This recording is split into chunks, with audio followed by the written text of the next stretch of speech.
Good morning mga Iskonyans. Araw po ng Sabado, July 26, no? 2025. So ito po yung sitwasyon ngayon sa Paco Market, no?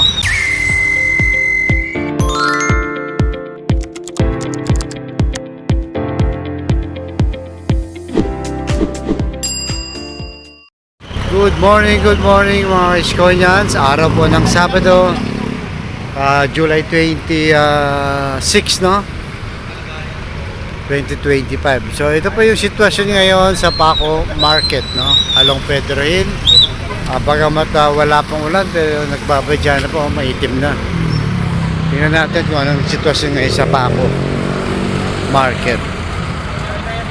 Yan, no? So medyo malinis, no? Wala yung nasa kalye. Oh, wala halos nagtitinda. Siguro mayroong inspection kanina dito.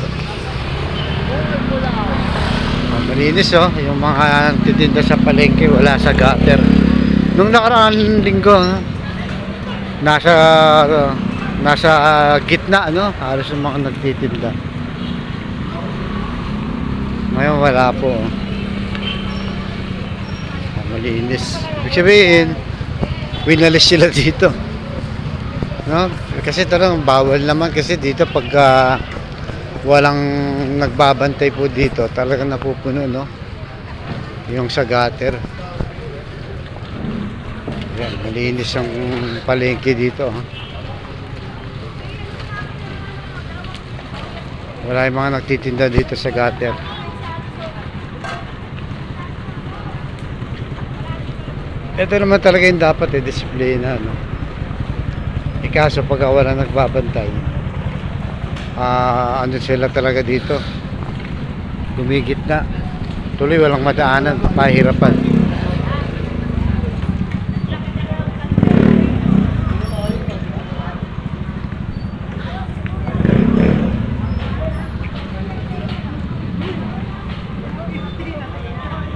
Yan po, medyo malaki po yung Paco Market. Open na, no? Yung ibang palengke sarado kagaya ng Arangke.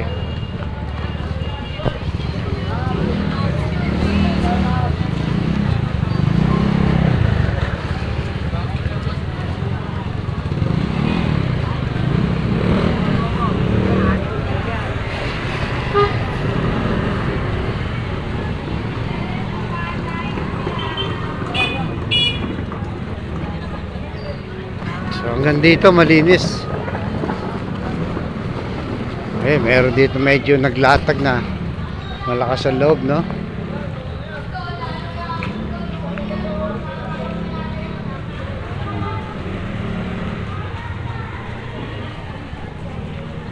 Ito, may mga nakalatag na malakas ang loob.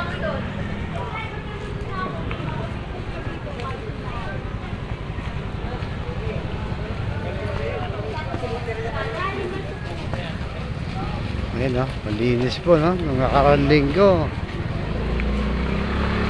hanggang dito sa may gutter, lagpas-lagpas pa yung mga nagtitinda kay mga Iskonyans, no?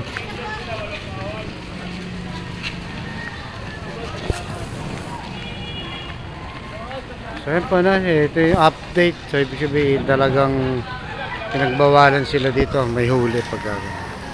Alright, so balik po tayo mga Iskonyans. Thank you so much po. Update ko lang yan ngayong araw ng Sabado.